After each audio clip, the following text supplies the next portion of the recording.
feelings toward you. Because you're going to do me a favor, Jason. You are going to kill my wife. Did you hear me, Jason? I said you were going to kill Claire. I heard you, and I say you're a murderer. I'm not a murderer. You will kill her, Jason. Because this is just a sample of what can happen to you when my feelings become unfriendly.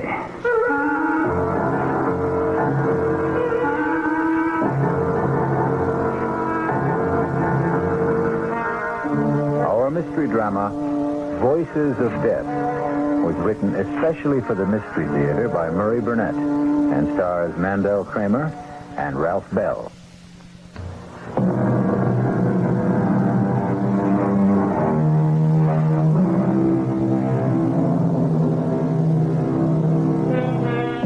There are many stories about faceless voices that speak to lonely people.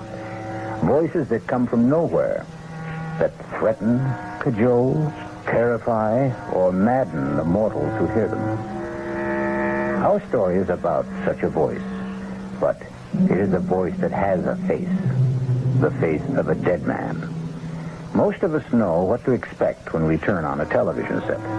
But the last thing Jason Phillips expected was to have the face of a dead man appear on his television tube. How did the face of Peter Truro get on my TV screen? Peter, I'm sure if you were alive, you'd understand why yours is the last face I'd want to look at. So forgive me for switching stations. What is this, Peter again? I'll try another channel. On every channel? Peter Truro? That's ridiculous. And no sound. What's wrong with the sound? Nothing, Jason. What? This isn't the normal way to return. Well, I'm seeing things. And hearing them. Peter Truro is dead and buried. He couldn't be talking to me from my TV screen. Everything happened so suddenly with Peter and Claire and that lousy Linville. Put the TV back on. Relax, Jason. I'm not a delusion. I realize that my talking to you this way must be quite a shock, but you're really seeing and talking with Peter Truro. Oh, sure. Peter Truro, who's been dead and cremated for 10 days. The body, yes, Jason, but nothing else. Now, just as soon as we complete our business, you'll be rid of me. And you'll be happy. You keep talking about business. What kind of business can we have? You're going to do a little job for me, Jason. You're going to kill my wife.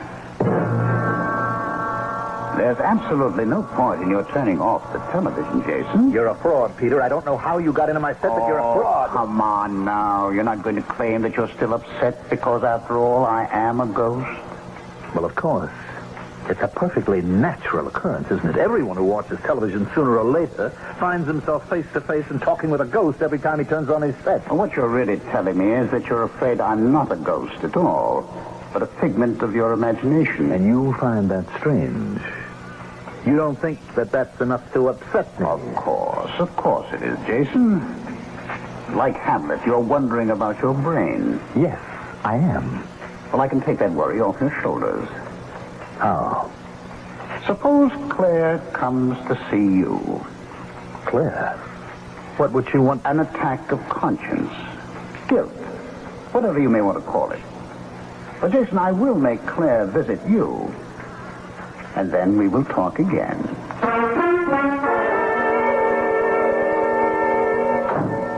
What in the world am I doing here anyway? Can you tell me, Jason? Putting on a marvelous act as usual, Claire.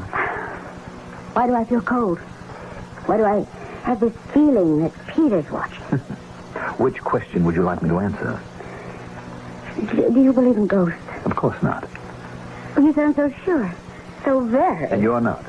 I remember how you used to make fun of the whole spiritual scene. I said it was impossible. Claire, why this discussion? What made you phone me and come here to talk about... I've been having dreams. Dreams? Well, I'm no psychiatrist. Yes, dreams about Peter. Keeps telling me to come to you and explain about, well, you know, how you lost a part in the play, and I'm not making very much sense, am I? No, you're not. I don't know why you came here, but I know damn well you'd better leave.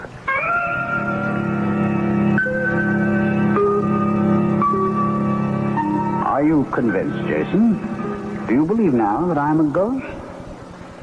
Well, you heard Claire. You know I sent her to you. So she says.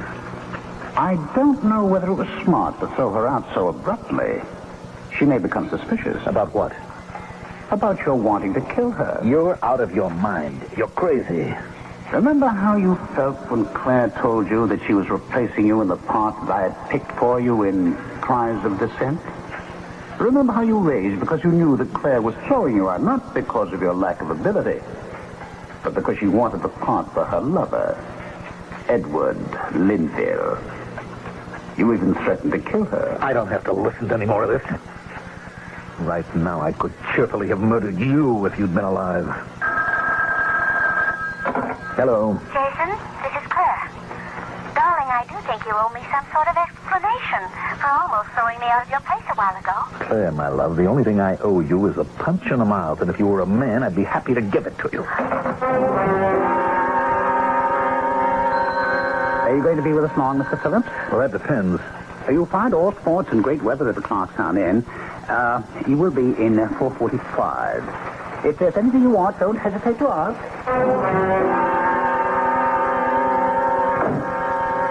Now, before I call Alida, I think I'd better see if Peter is still with me. Here I am, Jason.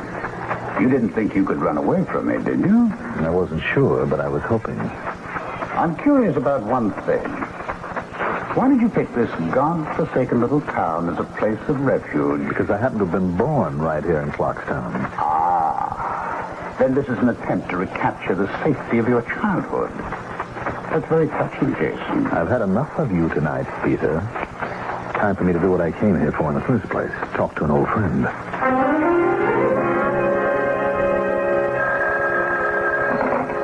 Hello? Alida, what a delight to hear your voice after all these years. And it is a pleasure to hear yours, Jason. Oh, Alida, you're too much. After all these years, you hear me say your name and immediately you know my voice. It is a distinctive voice, Jason.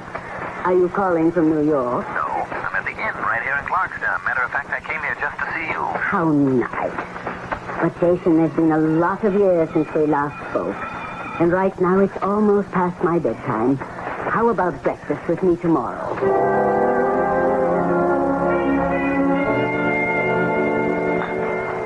More coffee, Jason. No, thanks, Alida. Alida, I'm being haunted. I think I'm going crazy. I don't know where to turn or what to do. That's why I came to see you. Do you think you can help me? If you'll calm down, maybe. Well, you just don't know what it's like. And I can't find out unless you tell me. Do you know this ghost? Of course. It's the famous Broadway producer, Peter Truro. I read about his death.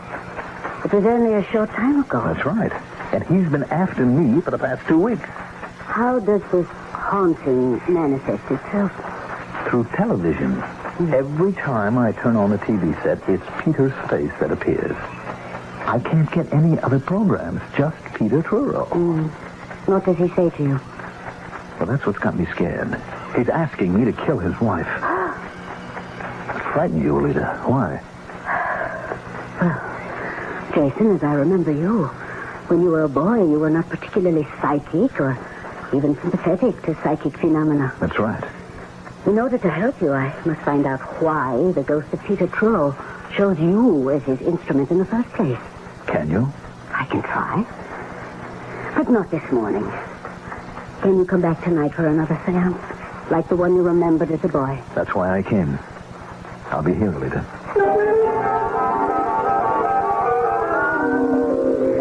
I can't promise anything will come out of this. I can't even promise to make contact. But if I do, you will have to keep absolutely quiet.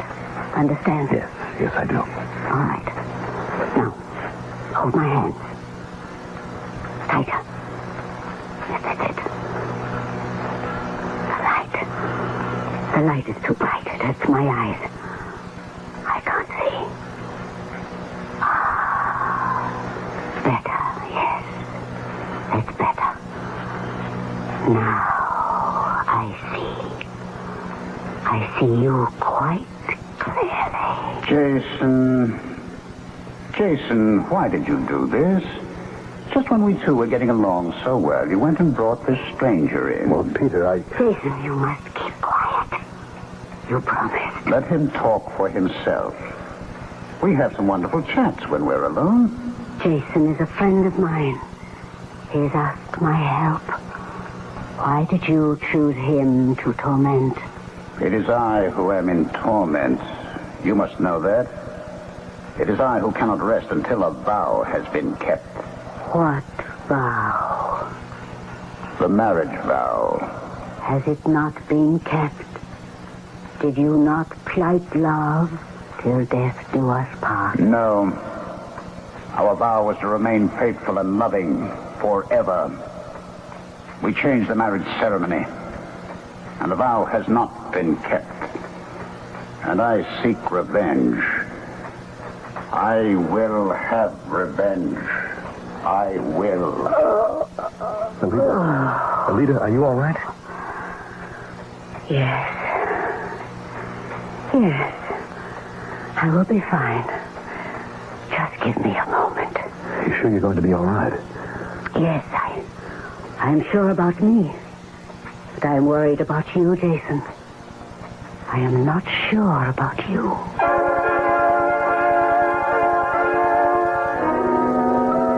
Ghosts are very much like UFOs. People say they don't exist. But somehow the idea of ghosts and UFOs just won't go away.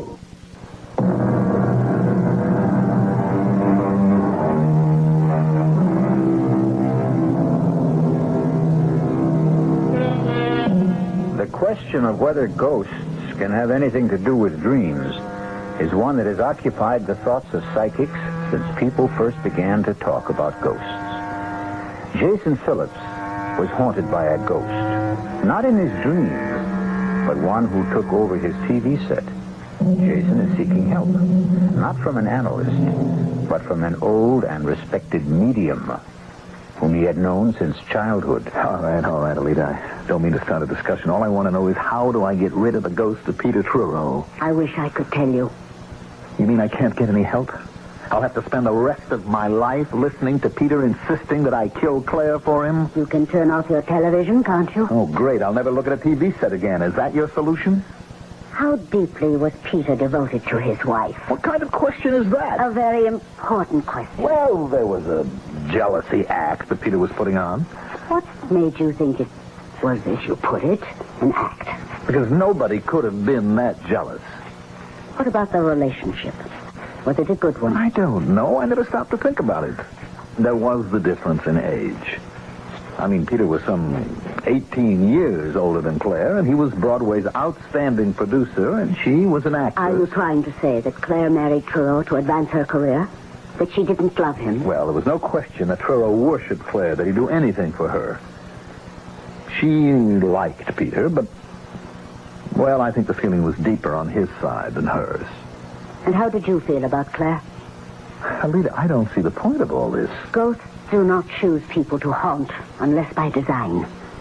In order even to begin to help you, we must try to find out why Peter Truro chose you as an instrument for his vengeance. How do you feel about Claire? Well, I'm certainly not fond of her. After all, she was responsible for my losing the part in Cries of Dissent. You wanted to kill her. Don't be ridiculous. You sound just like Peter. You won't admit it to yourself. But you're secretly delighted with the idea of punishing Claire Truro. And there is no way you can get rid of Peter Truro until you do. Welcome home, Jason. So nice to be back with you. Cut it, Peter. I liked your friend Alida. Oh, I'm glad. Well, now that your investigation has proved that I'm really a ghost and not something your imagination cooked up, we can get down to specifics about killing Claire. Now, let's get this straight. I evidently can't stop you from appearing on my TV screen. But I am not going to kill anyone. Not even Claire. I'll show you how you can get away with it. I'm not interested. What can you lose by sitting down and picking up a piece of paper and a pen? I don't know. Admit you're curious. All right, I'm curious. Oh, come on. Jason, you know we both burn for revenge. You because Claire fired you from Cries of Dissent to replace you with her lover, Edward Linville? Who is awful. Have you seen him? Oh, I don't have to. I know he's terrible. But he's playing the part. And he's sleeping with my wife, so, get the paper and pen, eh? All right. Now write the following. My darling, this should not come as a surprise, since we talked about your unfaithfulness. Now, wait a minute, Peter. There's not much more. Unfaithfulness many times. And you know that I said I would kill you. My dearest, prepare to die. And sign it, Peter. What do you think she'll say when she finds that in her desk drawer? Well, I think she'll laugh because she'll know it's an obvious forgery. Well, take another look, Jason. And then tell me if you recognize the writing. What? How did you do it? This is your handwriting.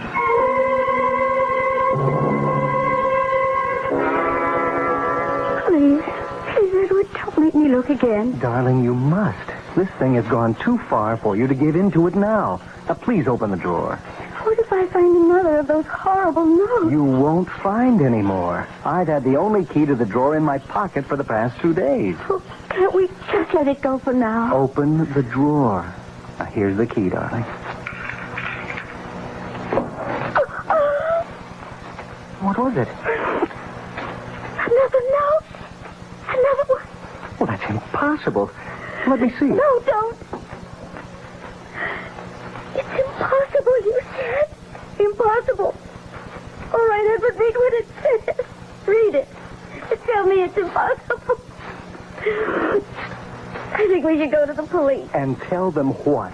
That you're getting notes from a dead man? Well, haven't you been telling me all along that that was impossible? Of course I have. Then we can go to the police and tell them that some vicious practical joker is blackmailing me. He hasn't asked for anything. Oh, he's building up to it. I know he's building up to it. Who is he? That's the big question. Who is doing this and how? I'll swear that the notes are in Peter's handwriting, and any handwriting expert will swear to the same thing. Then maybe we should ask the police to begin looking for a master I forger? thought you said we shouldn't go to the police. Well, I have an idea. Now, it may be crazy, and I don't know whether or not it'll help, but it's an idea. I'll do anything to stop this nonsense. Well, maybe we should find a spiritualist and have a consultation.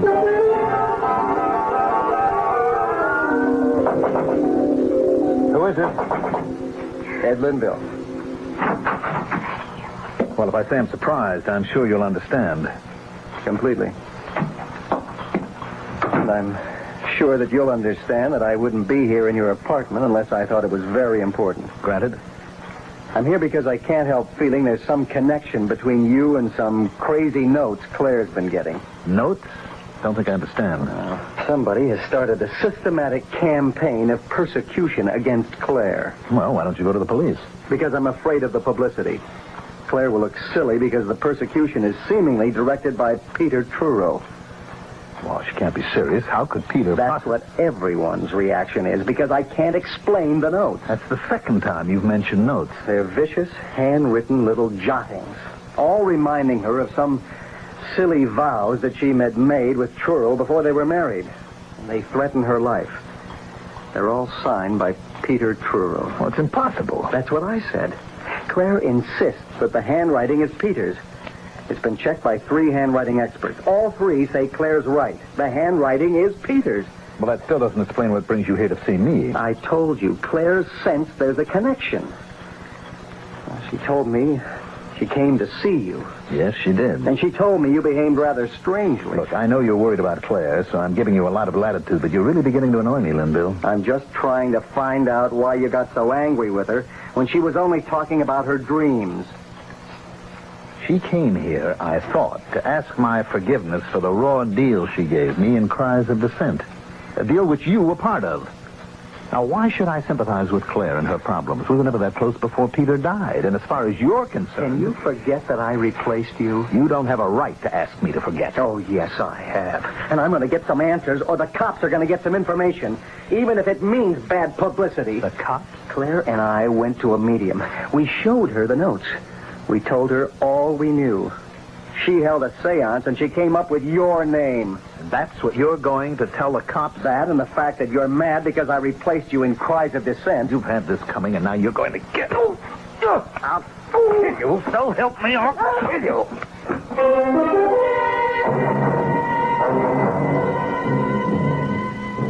So, Jason, we made quite a spectacle of ourselves with Edward Linville, didn't we? How did that medium get my name?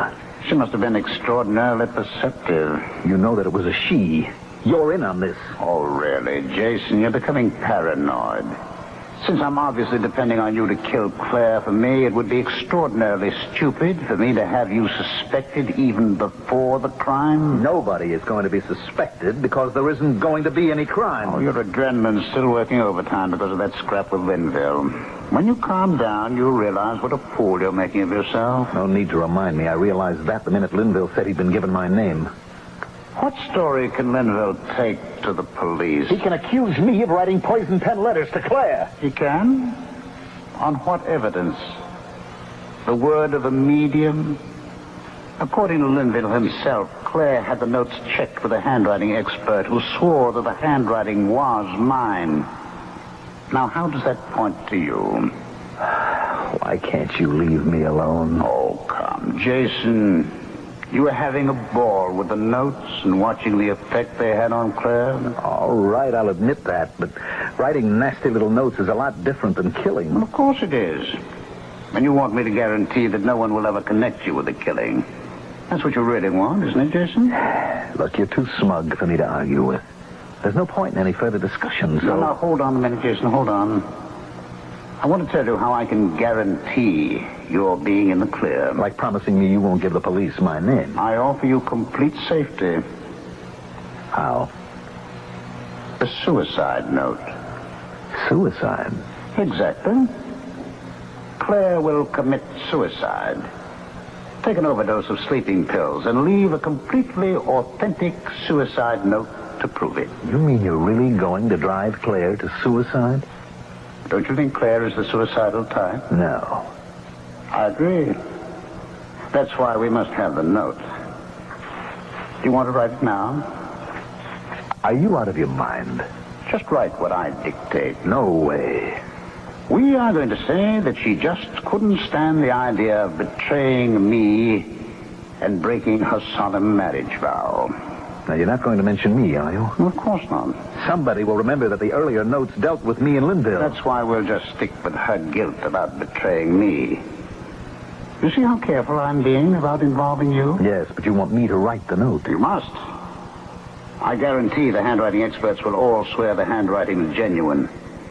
In addition, it will be on her special stationery, of course. And how are you going to arrange that? You are. You are going to be invited to a party. A bash that Claire will be giving next week. And while you're there, I'll arrange to show you the room where Claire keeps her stationery. And the desk. Oh, forget it. Haven't you ever heard of fingerprints? Mine will be all over the place. Pick it up, Jason. That's Claire calling with your invitation. Congratulations, Jason. You accepted Claire's invitation with just the right amount of reluctance. How did you know that Claire would call? Oh, you must grant me certain ghostly secrets of the trade. It should reassure you about our chances of pulling off a successful murder. I thought you said suicide. Yes, I did, but to be quite accurate, I should have said apparent suicide. We both agreed that Claire wasn't the suicidal type. Then what was all that talk about sleeping pills in a suicide note? Just talk? By no means. Well, she's not going to take an overdose of her own free will. That is where you come in, Jason. You'll have to see to it that she takes them. We'll work that out somehow. The devil we will. This is where I get off, Peter. I'm finishing with you once and for all, even if I have to smash the set. We're past that, Jason, old boy. What? Wait a minute. The set's off. I hear you. Why can't I see you? Of course the set is off, Jason. But now we have such a close relationship that I don't have to depend on a mechanical device to communicate with you. From now on, Jason, I'm your friend and faithful companion. Who was it who first said, with a friend like that, who needs enemies? Oh, well, it really doesn't matter.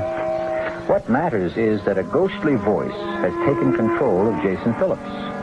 All of us are driven sometimes by forces we don't clearly see or understand. But how many of you have ever obeyed the commands of a ghost? And what happened when you did?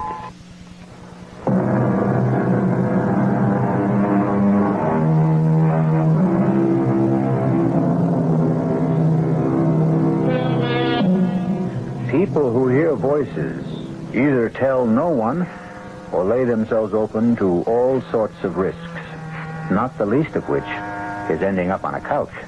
Actor Jason Phillips has been hearing the same voice for weeks. The voice of a Broadway producer who keeps urging Jason to kill the producer's actress wife. Jason is now disturbed enough to seek help from a distinguished and brilliant psychiatrist. The whole purpose of our talks, Jason, depends on your deciding what is important. Now, obviously, your losing the part in Cries of Dissent was a real shock to you. Well, it would be to anybody. Of course, but what about Claire Truro? What was your relationship with her before that? It was friendly, casual. I mean, after all, she was Peter's wife, and he made no bones about how he felt about her. Were you attracted to her? She's a very good-looking woman. That's not what I asked. Oh, I guess maybe, but nothing earth-shaking. And how did she feel about you? I don't know. I think it might be wise if you could recreate the day she told you she was replacing you in Cries of Dissent. Well, I don't know if I can remember all of it. I came to the theater that day about the same time as usual. Rehearsal was scheduled for 11. I got there about 10:50. I was sitting in my dressing room when I heard a knock on the door. Come in. I'm glad you're early, Jason. There's something I want to talk to you about. Fine. Well, I need the script. No. Jason, darling, this isn't going to be very pleasant. Well, the last few weeks haven't been very pleasant. This is something I know is going to hurt you, and I wish... How I wish... You're not making sense. I've never done this before. I've never fired an actor before. Fired an act? You mean I'm out of the play? I'm afraid so. But why? Why? You know I'm good in the part. You know what the part means to me. Why would... I think you're beginning to understand. Believe me, Jason, Does Linville mean that much to you? Well, you knew I knew you were seeing a lot of him, but I didn't think that... Well, isn't this very sudden? Peter's only been dead a few days. Edward Linville and I... Well, we go back a long way. Claire, I don't want to hear any stories of old love affairs. It's not going to make me feel any differently about the kind of deal you're giving me. I don't suppose I could expect you to feel any other way. Come off it, Claire. You cut my heart out and you want to be forgiven? You'll get your full salary for the run of the... I don't need it. I'll take my 2 weeks' notice. I'll be in touch with your agent. Goodbye, Jason. And that's about the way it was, Doctor. Oh, a traumatic experience. It has left a deep scar. Well, I knew that before I came to you. Now, help me. Well, the help must come from within you. You don't believe in this ghost of mine. Do you? We keep going around in circles, Doctor. Not quite. The first day you came to me, you wanted to know whether or not you could actually hear a voice and be perfectly sane. You remember I gave you an answer. Yes, you said it was possible. And then? Then I told you the voice I heard belonged to a dead man and asked if you believed in ghosts. And do you remember my answer? Yes, you said, for some people, ghosts are a way of life. That's right. Doesn't that apply to you? No, and I don't know anyone it does apply to. Doctor, if you're trying to confuse me, you're doing a great job. I'm trying to lead you to a conclusion. You'd only kill someone who did you harm? Does that seem so strange? Someone like Claire Trureau? There you go again, Doctor, trying to prove something. Prove what? That I'd really like to kill Claire. Wouldn't you? Yes. Yes, I would. I'd like to get my hands around her throat. Yes, I want to kill her. What in the world have you done, Jason? Made a purchase, Peter. A mannequin. Don't you recognize her? Should I? Well, she's a lady very close to your heart. To me, she just looks like any other window dummy they use in dress shops. Ah, but this one is different, Peter. Don't you recognize your beloved wife, Claire? What kind of foolishness is this? Expensive, made-to-order therapy for a man who talks to ghosts. A ghost who wants him to kill his wife. Now, I propped Claire up here in the corner of this couch, and I hear. And I hear again, and again, and again. Do you feel better? Much better, Peter. You see, I'm willing to admit to you now that I am aggressive towards Claire, and I would like to see her dead. That is progress. That's what my doctor says. Now that I've admitted the terrible thought and acknowledged it, I can get rid of my aggression. By hitting that department store dummy on the head? You go ahead and laugh. But it's going to work. Jason, over here. Oh, great party, Claire. Thank you, Jason. I want you and Edward to shake hands right here now. Of course. Welcome home, Jason. Did you enjoy the party? Matter of fact, I had a ball. I see you have the clothes with which you can dress that ridiculous dummy, so it looks even more like Claire. These are costumes that I have to give to St. Anthony's. Well, try one of them on the dummy. You'll find it will make your therapy more effective. Go on. I like that blue dress. Wait a minute. Did you have anything to do with this? Of course, I put the idea into Claire's head of asking you to deliver the costumes. I think it's going to please me to see a more lifelike Claire in your living room and give you a good deal more of satisfaction.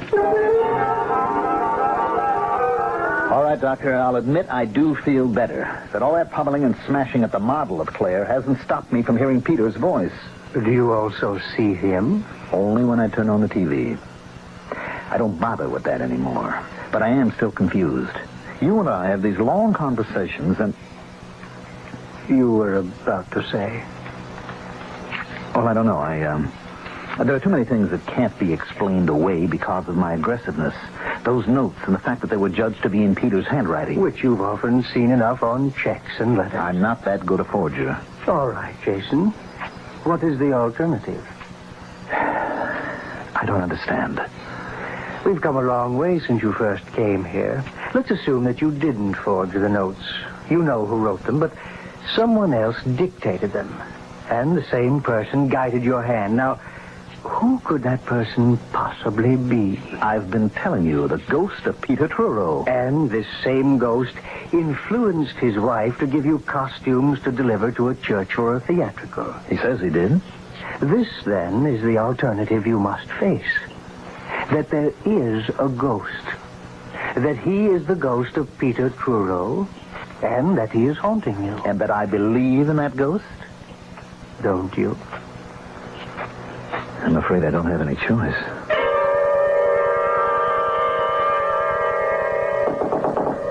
Who is it? Alida. Oh, come in. Thank you for coming so soon after I called. I'd never forgive myself if I hadn't. Who's that? It's just a dummy dressed in Claire's clothes. You must get rid of it. Well, I will, but I asked you to visit with me. Get rid of it now. What do you want me to do, throw it out the window? It doesn't matter. Don't you realize how dangerous it is for you to have her here? Oh, come on, Alida. It was my doctor's idea. He said I could use the dummy to take out my aggression. Indeed. And where did you get the clothes? Claire gave them to me. Does she know how you're using them? She gave me a lot of stuff to give to a church theatrical. I kept this one dress out. Are you so friendly that she would ask you to do her a favor like that? Look, I'm afraid I've gone as far as I can with the doctor. He feels that it's all my subconscious. My urge to kill Claire that accounts for everything. Your wish to kill Claire does not mean there are no ghosts. There's evil all around you.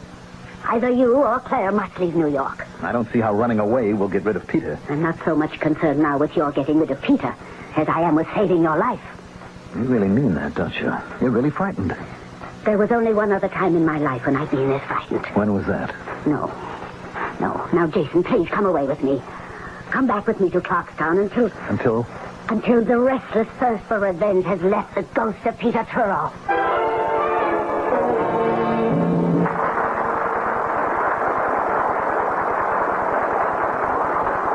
You were sensational tonight, Claire, my love. Thank you, Edward. Shall we eat something before we go home? No, I'll meet you at the house. I have to go someplace first. Oh, very mysterious. Well, it's important. You care to tell me? I'm afraid you disapprove. Well, if it's what I think it is, I certainly will do more than disapprove.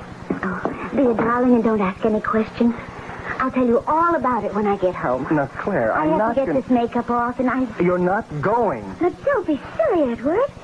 You don't even know where I'm going. Stop treating me like a child, Claire. It's obvious that you're taking that last note seriously. I want these notes to end. I want this whole situation to end. Can you promise me that you can stop it, Edward? No, but... This last note says I'll have all the answers if I go alone to Jason's apartment. And you believe It also says I'll find the door open. I'm going there. And if the door's open, I'll go in. But, Claire... You know where I'll be. And if I'm not home in an hour, you can come after me. Call the police or do anything you want.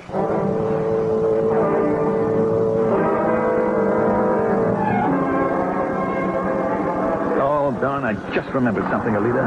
What? I left something important in the apartment. Oh, but Jason, our bus leaves in half an hour. You promised to go home with me. There's plenty of time. My apartment's only a short distance. I'll grab a cab, be back in plenty of time. Meet you at gate number 5.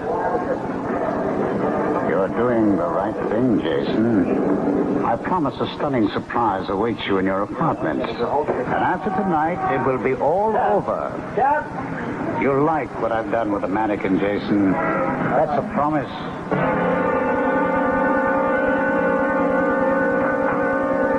The door is open. That part of the note is right. Jason? Jason, are you home? Darn.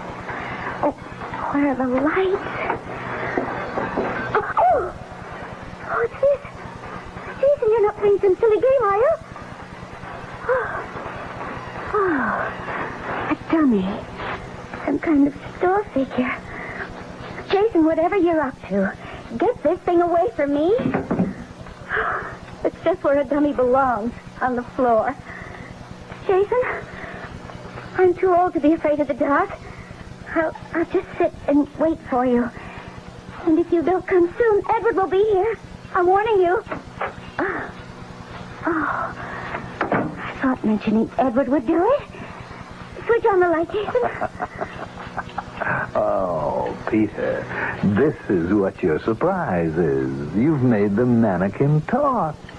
Marvelous, Peter. Who are you talking to, Jason? Please turn on the light. Thank you, Peter. This is really wonderful. Jason!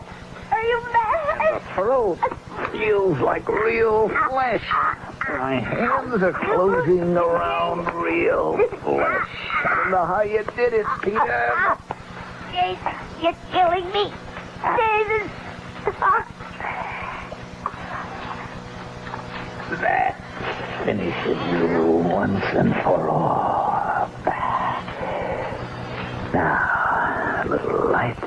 Clear. It's really clear. Of course, Jason.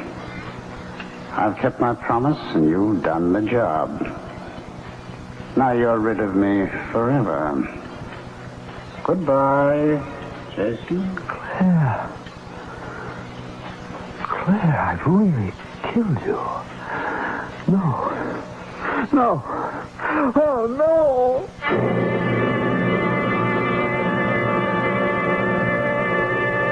Well, that's one way to rid yourself of a ghost.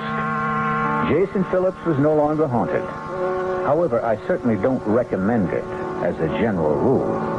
I do recommend, however, a more generous suspension of disbelief when someone tells you he's seen a ghost or is hearing voices he can't explain.